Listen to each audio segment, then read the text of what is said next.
Famous aviatrix Amelia Earhart was beginning a program of air research that ended with her mysterious disappearance in the Pacific.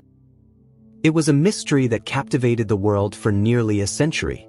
A name etched in history, a flight that vanished without a trace, and a legacy that sparked countless theories, documentaries, and expeditions. Amelia Earhart, the pioneering aviator who dared to challenge the skies, disappeared over the Pacific Ocean in 1937. Her plane, a Lockheed Model 10 Electra, was never found, or so it seemed.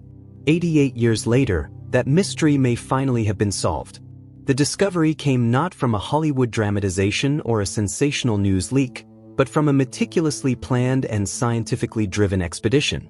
For decades, researchers, adventurers, and historians pored over clues, old radio transmissions, naval logs, eyewitness accounts, and scattered debris reports.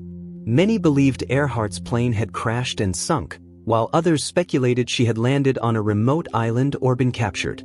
None of it ever led to hard evidence, until now. In 2025, a deep-sea exploration team working with a blend of cutting-edge underwater drones, sonar mapping, and AI-assisted navigation stumbled upon an anomaly buried under silt and coral more than 16,000 feet beneath the ocean surface. It was near Nikumaroro, the island long believed by many to be connected to Earhart's fate. As the remotely operated vehicle moved in closer, shapes began to emerge through the murky water, a twin-engine aircraft frame, remarkably intact, with design signatures matching the exact specifications of Earhart's Electra. The reaction was immediate. The world paused, astonished. Historians began cross-referencing every inch of the footage with original Lockheed schematics. Aviation experts confirmed the unique twin-tail design, the configuration of the engine mounts, the rivet patterns, all matched. But what truly sealed the confirmation was a partial serial number engraved on a landing gear strut, just visible under incrustations. That number corresponded with one of the components installed on Earhart's plane before her final journey. The implications of this find are profound. For over 8 decades, the story of Amelia Earhart had lived in a space between legend and reality. She was more than a pilot. She was a symbol of boldness, independence, and resilience. Her disappearance became one of the most enduring mysteries in modern history. The theories ranged from crash and sink to spy missions, island survival, and even alien abduction. Each theory was fueled by the vacuum of concrete evidence. That vacuum has now been filled. But how did she end up where she did? Why wasn't the wreckage discovered earlier, despite countless expeditions and millions of dollars invested in searches? The answer lies partly in the sheer vastness and complexity of the Pacific Ocean, and partly in the technology that simply wasn't available until recently. Early expeditions lacked precision mapping capabilities. Underwater vehicles were limited in depth and clarity. Even satellite imaging couldn't penetrate the dense ocean layers where her plane finally rested. It was only with the recent advancements in submersible AI, deep-sea LiDAR imaging, and machine learning-enhanced sonar that such a find became possible. The team that made the discovery had spent years developing a search algorithm that cross-referenced tidal patterns, flight path deviations, historical wind data, and drift models. They created a probability map that pointed to a much deeper region than previously explored. It wasn't where traditional models had predicted Earhart would crash, but the data suggested a minor navigational error that pushed her off course by just enough to miss her planned refueling stop at Howland Island and continue drifting until fuel exhaustion led to a soft-water ditching. The condition of the plane supports this theory. The wings are largely intact. The fuselage shows signs of a controlled descent rather than a catastrophic crash. The forward section is more preserved than expected, suggesting a low-impact entry into the water. There is no sign of fire or explosive decompression. This discovery doesn't just explain what happened, it rewrites the final chapter of Amelia Earhart's life. This breakthrough also reignites questions about the final moments of Earhart and her navigator Fred Noonan. Did they survive the initial ditching? Did they manage to radio for help, only to have their signals lost in the vast static of World War II-era radio traffic? Did they drift to Nikumaroro or another nearby island? Or did they remain with the aircraft, waiting for a rescue that never came? Recent analysis of radio signals from July 1937 supports the idea that Earhart was attempting to communicate after her scheduled transmission.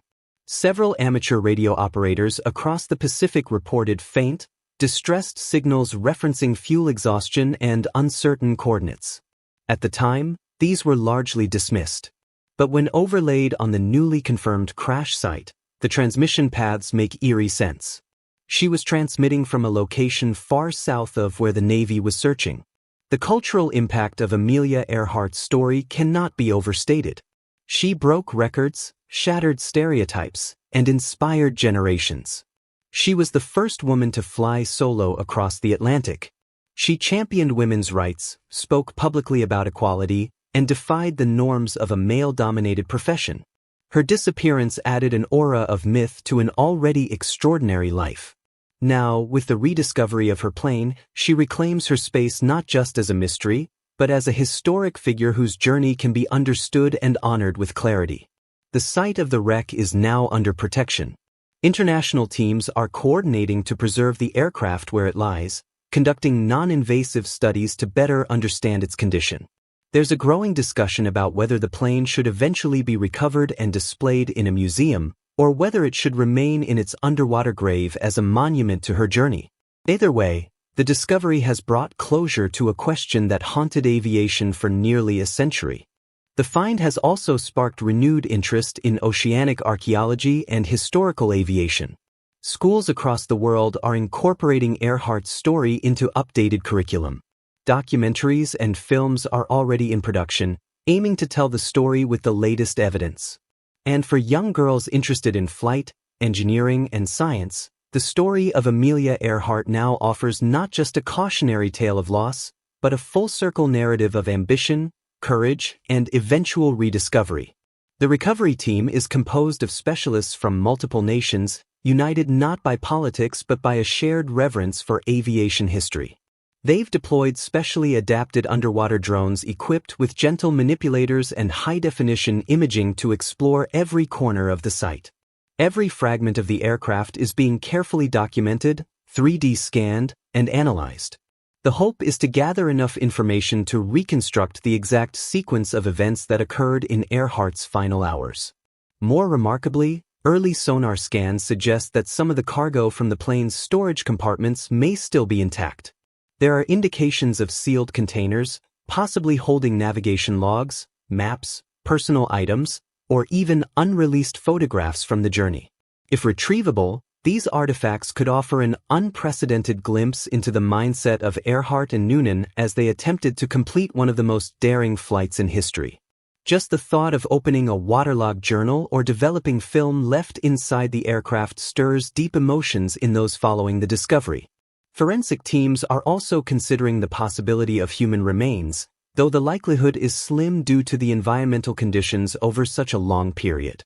Still, even the smallest organic fragment could help complete the biological story of the two flyers who vanished into the great blue unknown. A DNA match would finally, unquestionably, close the loop for their families, descendants who, for decades, held on to stories, photos, and fading hopes. Among those emotionally impacted by the discovery are the living relatives of Amelia Earhart. Her great-nieces and nephews have spoken publicly about the news, expressing a mixture of grief, closure, and pride. They describe her as more than a legend. She was a daughter, a sister, a fiercely independent woman who wanted to push boundaries not for glory, but to prove what was possible. For them, this is not just the recovery of a plane, it's the return of a family legacy. This discovery is also a victory for citizen scientists. Over the years, many amateur historians and researchers contributed their time, resources, and theories to the effort.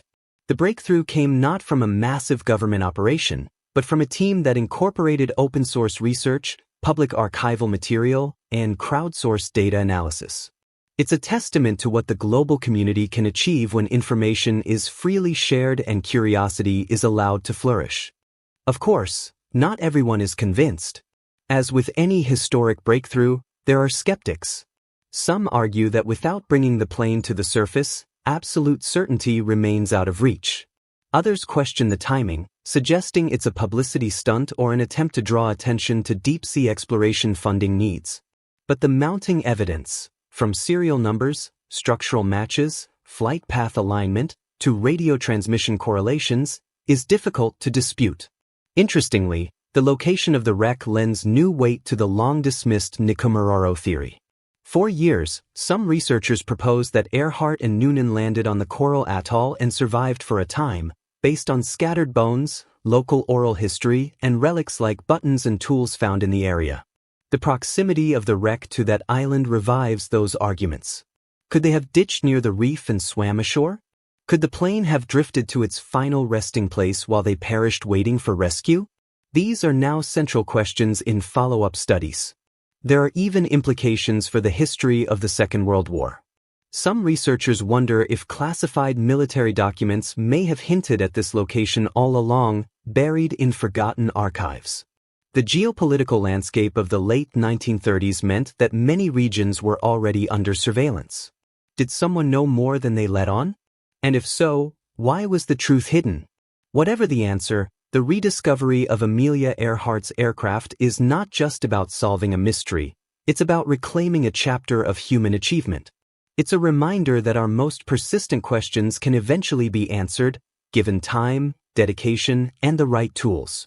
It's also a reflection on risk, the kind of risk that drove Earhart to defy the odds, fly into the unknown, and attempt to circumnavigate the globe at a time when global aviation was still in its adolescence.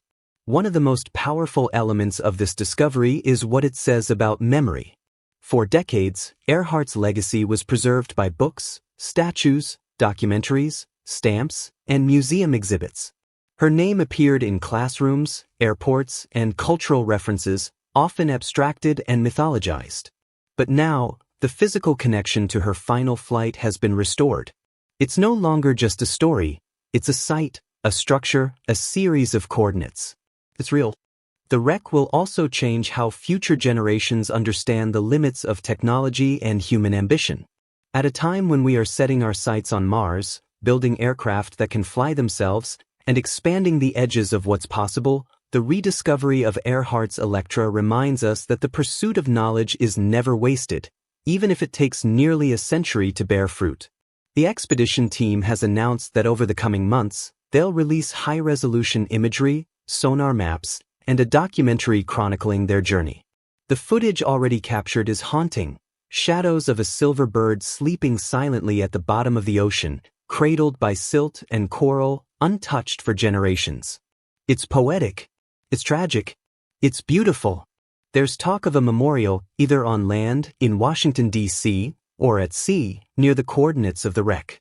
Pilots have already begun proposing a flyover tribute to honor her and Noonan, with vintage and modern aircraft participating from around the world. The aviation community, long inspired by Earhart's fearlessness, sees this as a closing chapter that deserves nothing less than reverent celebration. And while the mystery is solved, the fascination remains. What truly happened during those final hours may never be fully known, but the evidence now brings us closer than ever before. Her voice, captured in the logs, her decisions, reflected in the wreck, and her spirit, unmistakably enduring through the decades, all come together in a finale both solemn and inspiring. Amelia Earhart once said, "Adventure is worthwhile in itself." In rediscovering her final adventure, we've also rediscovered the worth of perseverance, the power of history, and the unshakable human drive to understand the unknown. 88 years of silence have ended. Amelia Earhart's plane has been found. And in doing so, a door once closed by tragedy has finally been opened by truth.